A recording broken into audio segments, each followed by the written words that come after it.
ज्ञान पाने पूजून गए सतत केवल ज्ञान पाने। बोले भगवान महावीर स्वामी की, आचार्य कुंद कुंद स्वामी की, आचार्य गुरुवर विद्यासागर मुनि महाराज की।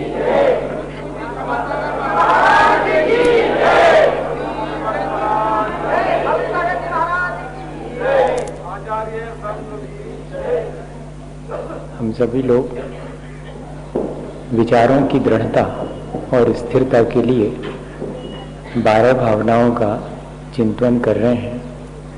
बार बार किसी भी चीज का विचार करने से वह विचार सुदृढ़ होता है और उसका प्रभाव हमारे आचरण पर पड़ता है। हमने अपने जीवन में देखा कि जो जो चीजें हमें संयोगवश हमारे कर्म के अनुकूल या कि प्रतिकूल मिलती हैं, वे सब क्षणिक हैं। हम अगर उन्हें शाश्वत बनाने का प्रयत्न करें तो वो हमारा प्रयत्न निरर्थक होता है और उस प्रयत्न की असफलता के कारण हमें विषाद और निराशा ही होती है। इसलिए हमने ये निश्चय किया है कि हम अपने संपर्क में आने वाली संयोगी वस्तुओं को या कि भावों को, उन सब को क्षणिक मान करके उनमें हर्ष विषाद नहीं करेंगे। हम सोचते हैं कि ये जो हमारी पर्याय है, ये जो हमारा शरीर है, वो भी यदि क्षणभंगुर है तो हम इसको बचाने के लिए कुछ तो उपाय कर सकते हैं। पर हमने वो उपाय करके भी देखे हैं। ये शरीर जैसे हमें मिला है ऐसे ही अपना आयुष पूर्ण हो जाने पर ये भी हमारे सारे उपायों के बावजूद भी हमसे छूट ही जाता है। तब हमने ये निर्णय ले लिया कि साथी सगा न कोई। यहां पर हमारा अपना कोई सगा नहीं है। जिसे हम सगा कहते हैं वो थोड़ी देर का साथ है। सगा तो वो है जिसे कि जुदा ना होना पड़े। लेकिन यहां तो जिसको हम और अपना मान लेते हैं, सगा मान लेते हैं, वह भी हमसे जुदा हो जाता है और हम अकेले ही यहां पर रह जाते हैं। ऐसी स्थिति में और हमने ये निर्णय लिया कि हम किसी के भी सहारे की आकांक्षा नहीं रखेंगे, क्योंकि जितनी आकांक्षा और अपेक्षा मैं अपने बचाव के लिए रखता हूं उतनी अधिक आकुलता होती। और संसार जिसमें कि मुझे सुख जान पड़ता है, मैंने कई बार अपने जीवन के अनुभव से ये देखा कि उसमें सुख नहीं है, लगता जरूर है वो सुख का भ्रम है। क्योंकि सुख तो वास्तव में वो है जिसमें कि दुख ना हो। ये जो मुझे सुख मिला हुआ है यहां संसार में, वो तो दुख से मिश्रित है, उसके पीछे पीछे दुख लगा हुआ है। ये हम सब अपने जीवन में अनुभव करते हैं। जिस चीज से थोड़ी देर पहले सुख जान पड़ता है वही चीज बाद में हमारे लिए दुखदायी हो जाती। कितनी भी सुख देने वाली वस्तु भी इस संसार में क्यों ना हो, उसी चीज से मुझे फिर दुख मिलने लगता है। असल में चीज मुझे सुख दुख नहीं देती, मेरे अपने परिणामों से मैं सुख दुख का भ्रम पाल लेता हूं। मेरे साता के उदय में मुझे वही चीज सुखी देने वाली, सुख देने वाली जान पड़ती है। मेरे असाता के उदय में वही चीज मुझे दुखदायी जान पड़ती है। ये मेरे साता असाता का कर्म का उदय है। मैं इस कर्म से मुक्त होने का प्रयास करूं, इस संसार में सुख दुख के बीच समता रखूं, अपनी इस अज्ञानता को हटाऊं। मैंने संसार भावना से यही जाना। और फिर मेरे जीवन में सुख दुख आते हैं तो मैं ये सोचता हूं कि कोई और है जो कि मुझे सुख दुख देता है। मैं भगवान की पूजा भक्ति करूंगा, भगवान खुश होकर के और मुझे सुखी कर देंगे। मैं किसी व्यक्ति की ज्यादा सेवा करूंगा, वो मुझे खुश होकर के कुछ दे देगा। कोई मेरा बिगाड़ किए जाने पर मुझे दुख भी दे सकता है। ऐसा मेरे मन में विचार निरंतर चला करता है। देखता भी हूं मैं इस संसार में कि जिससे थोड़ा सा बना के चलता हूं वो तो काम आता है, जिससे थोड़ा बिगाड़ लेता हूं वो मेरे लिए मुश्किल उत्पन्न करता है। लेकिन मैं उस समय ये भूल जाता हूं कि ये जो मुश्किल आई है वो इस सामने वाले के द्वारा आई है या कि मेरे अपने अंतरंग के कर्म के उदय में आई है। ये जो मुझे सुख जान पड़ रहा है कि दूसरे के द्वारा दिया गया है, वो वास्तव में दूसरे के द्वारा दिया गया है। तो फिर ये मुझे हमेशा सुखी बनाए रखे, मुझे कभी भी ये दुखी ना होने दे। पर मेरा सगा बेटा भी क्यों ना हो, मेरे ऊपर दुख आने पर उसे शेयर नहीं कर सकता, वो मुझे हमेशा सुखी नहीं बनाए रख सकता। इसका मतलब है कि ये बाहर की चीजें मुझे सुखी नहीं बनाती हैं, मेरे अपने साता का उदय मुझे सुखी बनाता है। इसका मतलब ये हुआ कि सुख और दुख दोनों को भोगने के लिए मैं अकेला ही। शुभ अशुभ कर्म फल जेते, भोगे जिय एक ही देते। सुतदारा होए न सीरी, सब स्वार्थ के हैं भीरी। ये जरा सा लाइन नीचे वाली जरा ठीक नहीं जान पड़ती। जब तक अपन को अज्ञानता है तब तक ठीक नहीं जान पड़ती। ऊपर की लाइन तो थोड़ी सी जमती है कि ठीक बात है, शुभ अशुभ मैंने जो कर्म किए हैं उनके अनुसार मुझे भला बुरा फल मिलेगा। लेकिन ये जो सुत धारा हो न सीरी, अरे ये तो मैं ब्याह करके लाया था इसको, ये तो मेरी अपने बेटे हैं, ये अपनी मेरी बेटी है, ये दादा हैं, ये नाना हैं, ये चाऊ हैं, ये संबंध तो मैंने ही बनाए थे, ये सारे संबंध। और इस दृष्टि से बनाए थे कि जैसे मेरे सुख में ये सुखी होंगे और मेरे सुख को बढ़ाएंगे, मेरे दुख में दुखी होकर मेरे दुख को घटा लेंगे। लेकिन मैं देखता हूं कि ये मेरे सुख में सुखी होकर मेरे सुख को नहीं बढ़ा पाते और मेरे दुख में कितने दुखी हो जाए मेरे दुख को जरा भी कम नहीं कर पाते। अरे मैं व्यर्थ ही जो है इनसे ये अपेक्षा रखता हूं कि ये मेरे सुख दुख में सहाय होंगे।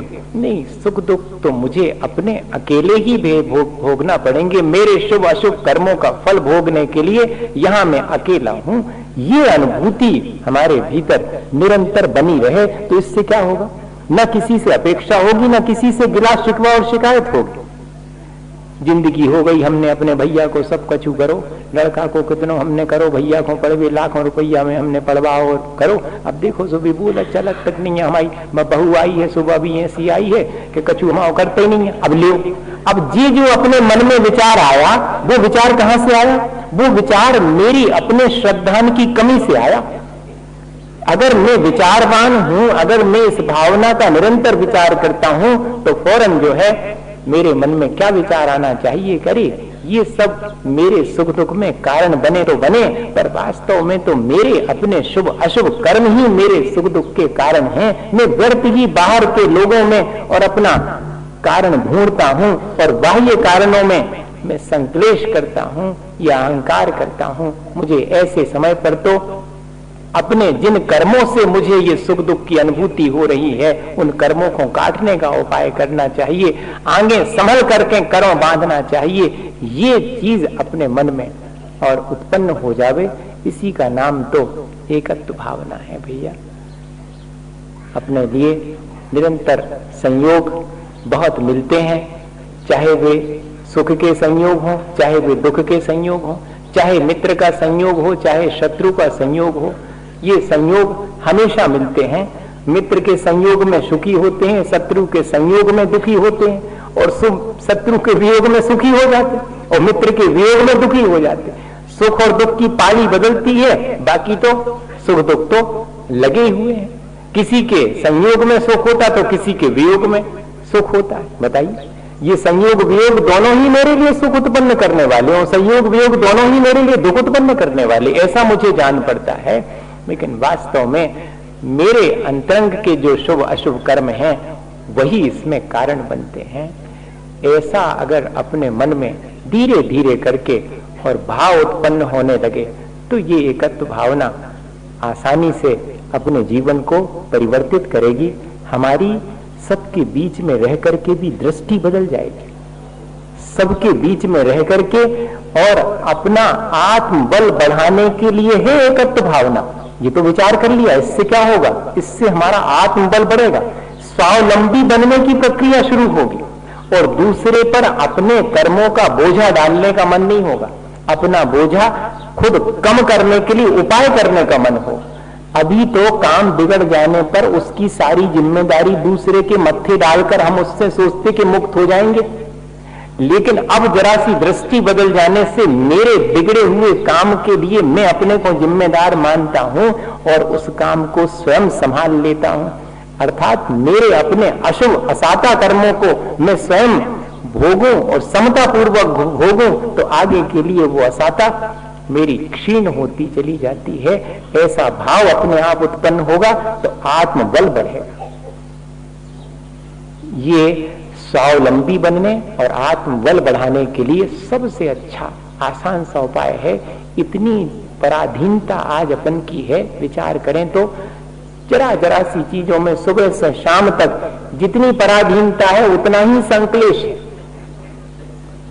और अब उसकी तो काम नहीं चलेगा तो क्या करें, सबको छोड़ के एक तरफ ही अपने बैठ जाए, बाबा जी बन जाएगा? नहीं, बाबा जी बनने से भी नहीं होगा। बाबा जी बन के भी अपने भीतर की स्वाधीनता नहीं आई तो क्या काम के बाबा जी?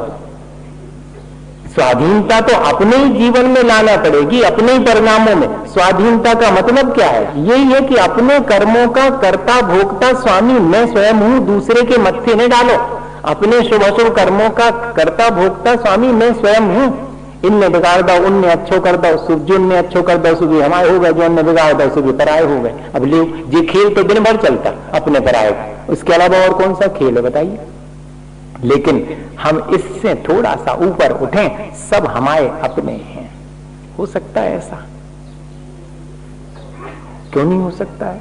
सब हमारे अपने हैं, लेकिन सब अपने अपने हैं क्योंकि सबको अपने अपने कर्मों का फल भोगना पड़ता। आचार्य महाराज से जब दीक्षा हुई 1987 में, पहली बार आयिका माता जी की दीक्षा हुई थी और उसी समय 12 छुल्लक जी बने थे, 11 माता जी बनी थी। 23 दीक्षाएं हुई 1987 में और 23 महाराज पहले से थे। उपासनाथ भगवान की समोशरण आया था, सो 23 में तीर्थंकर भी हैं, सो अच्छा क्रम बैठा था कि 23 पहले से थे, 23 में भगवान की समोशरण आया था और 23 दीक्षाएं और हुई। ऐसा सब बड़े उत्साहित थे हम लोग। और अब हमने तो जो है 4-5 महाराज जी देखे आचार्य श्री के साथ में, बल्कि 3 ही महाराज थे उस समय से, और फिर देवन एक साथ 40 महाराज बैठे हैं तो क्या अपन भी उसमें शामिल हैं। गदगद हो गया मन। हमने हाथ जोड़ के आचार्य श्री से कहा भक्ति के बाद सुबह सुबह कि महाराज कुछ उपदेश तो दो, आज हम लोगों के लिए विशेष रूप से आप कुछ कहो। तो आचार्य श्री प्रसन्न तो थे ही।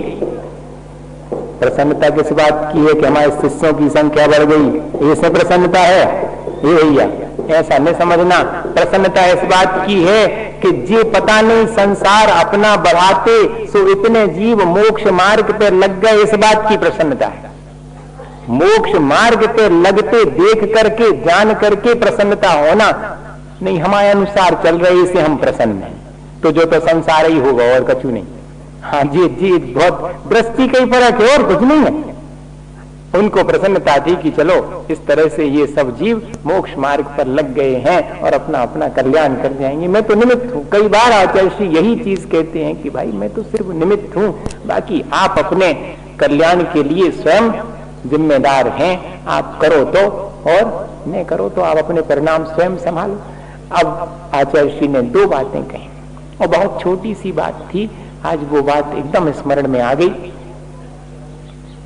उपदेश क्या था कि देखो, जब सबके बीच अपनी चर्या करो, बोलो बैठो उठो, तो क्या भाव रखना कि जी सब हमारे साधर्मी हैं, सो सब हमारे हैं, तो सबके सुख दुख का मुझे ध्यान रखना है।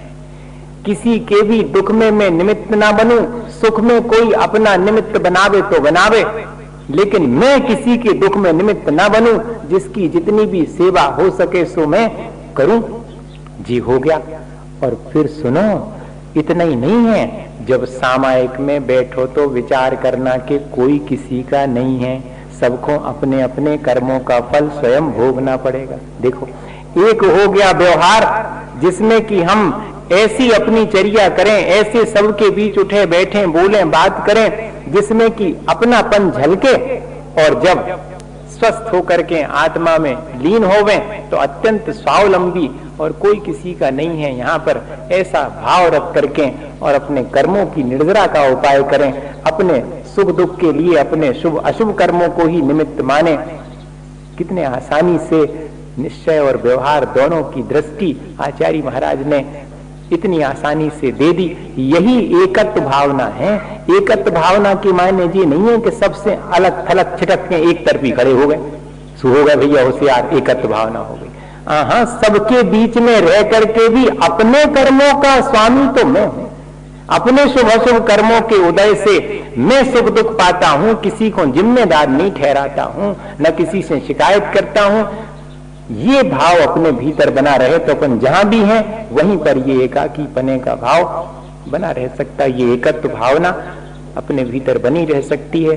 और तो सब चीजें तो छोड़ो, अपनी देह भी जो है वो अपन से पृथक है। कल अपन इस बात की चर्चा करेंगे। बात एक ही है, पहले अपन ये चर्चा कर रहे हैं कि मैं अकेला हूं और फिर बाद में देखेंगे कि मेरे से पृथक पृथक कौन कौन है। पृथकता का विचार करने से अपने प्रति एकत्व का भाव आता है और अपने एकत्व का भाव आने से बाह्य वस्तुओं से पृथक पने का भाव आता है। पृथक होने नहीं जाना है, वे तो पृथक हैं ही, हमें सिर्फ अपनी बुद्धि में उनसे पृथकता का जो है अनुभव करना है। एक छोटी सी घटना सुनाता हूं, बस इतना ही। मैं बहुत ज्यादा तैयार नहीं था आज, क्योंकि दूसरे काम में लगा हुआ था, तो इतनी चर्चा करेंगे। फिर जो रह जाएगी तो हम तो कल फिर से विस्तार लेंगे, सीखों कोई दिक्कत नहीं। महाराज का हाल ठीक से हो गया, इसी में प्रसन्नता है। 3 दिन से जो है वो अस्वस्थ थी। भैया जी सब चर्चा काहे खिलाने हैं, अकेली चर्चा खिलाने नहीं, जीवन में भी आवे हैं। तो जीवन में तो आई ने और अकेली वाणी में आ गई तो क्या काम की। तो इस वजह से अपन थोड़ी सी चर्चा करके और आज इतना ही रखेंगे। एक बाबा जी के यहाँ पर राजा जी पहुंचे। वह दूसरी घटना है, बाबारी नो जो मैंने सुनाई थी राजा जी की, नहीं तो आप समझो कि वह राजा जी की सुनाई। अब क्या हुआ कि वो पहुंचे और उन्होंने कहा कि महाराज हमें भी आप अपनी सेवा का मौका दो। अच्छी बात है भैया, कई जने सेवा का मौका चाहते हैं। तो बाबा जी ने कहा कि देखो हम सेवा का मौका तो देंगे, लेकिन तो हम जो कचूके हैं वह कर हो। कहले अरे आप जो कचूके हो वह कर हैं, बहुत कठिन है ऐसा। हाँ कि जो कचूके हो। तो बाबा जी ने उनको और क्या काम सौंपा अपने आश्रम का, झाड़ू लगाने का। अब सब जितने भी बाबा जी थे वे सब भी खुसर फुसर होने लगी कि इतने बड़े राजा जी को जी अपने गुरु जी ने, और बताओ झाड़ू लगा भी तो काम, अरे और कौन अच्छो सो सौंप दो हो। तो अब देखो अच्छा और बुरा काम है, झाड़ू लगाने का काम बुरा और आप ही सर बन के बैठने का काम अच्छा। और न लगावे कोनो झाड़ू कमरा में तो सबरो आप इसमें बैठ को निपुर जे का खेलते बनने पड़ जाए। हाँ, ये बैठ के एक दिन नहीं बैठते आप इसमें जाओ कुछ मिल जाते तो बैठ जाए और बाबा आप इसमें सांप बने बैठ जाए। मतलब वो झाड़ू लगाने वाले का काम कमती नहीं है। 1 दिन 2 दिन रास्ता नहीं जड़े तो रास्ते में से निकलने वाले को मुश्किल हो जाएगी। उस काम को छोटा नहीं समझना, लेकिन लोगों के मन में तो यही धारणा थी और बाबा जी ने वही काम सौंपा। सो झाड़ू लगाते हुए बहुत दिन हो गए, अब झाड़ू ही लगाते बस एक ही काम। 6 महीने हो गए झाड़ू लगाते लगाते। अब कहा कि कुछ तो इनका काम बदल दो, अब तो थोड़े इनको मैंने क्या कहते हैं इनको प्रमोशन है कि नहीं, तो थोड़ा प्रमोशन कर दो। तो बाबा जी ने कहा कि देख लें हम, फिर उसके बाद भगवान की भक्ति करने का काम इनको सौंप दो अब तो उन्होंने कहा भगवान की भक्ति करने का काम मैं सोच करके सौंपूंगा। और जो झाड़ू लगाने वाली एक माँ थी उसको धीरे से कह दिया कि जब मेरे पास ये राजा जी नहा धो करके अपनी झाड़ू पोंछा करके नहा धो के आते थे बाबा जी के पास, जब आन लगे तो तुम धीरे से और झाड़ू से थोड़ा कचरा उछाड़ देना। ठीक अपनी झाड़ू पोंछा करके राजा साहब और जैसे ही बाबा जी के पास आने लगे नहा धो करके तो वो तो पहले से तय था, तो उसने जोर से झाड़ू लगाई और ढेर सारा कचरा राजा साहब के ऊपर उचट गया। अब राजा साहब के ऊपर तो राजा तो आग बबूला हो गए। क्या समझा तुमने? 6 महीने पहले तो मेरे सामने आने से थरथर कांपते थे और आज मेरे ऊपर कचरा उछाल दिया। ऐसा तो आए राजा जी बाबा जी के पास में, मेरे लिए क्या आज्ञा है? अभी और झाड़ू लगाओ। तो लोगों ने पूछा कि अभी भी इनसे झाड़ू लगा रहे? कहने लगे हाँ अभी तो भौंकता है, अभी ठीक शांत नहीं हुआ।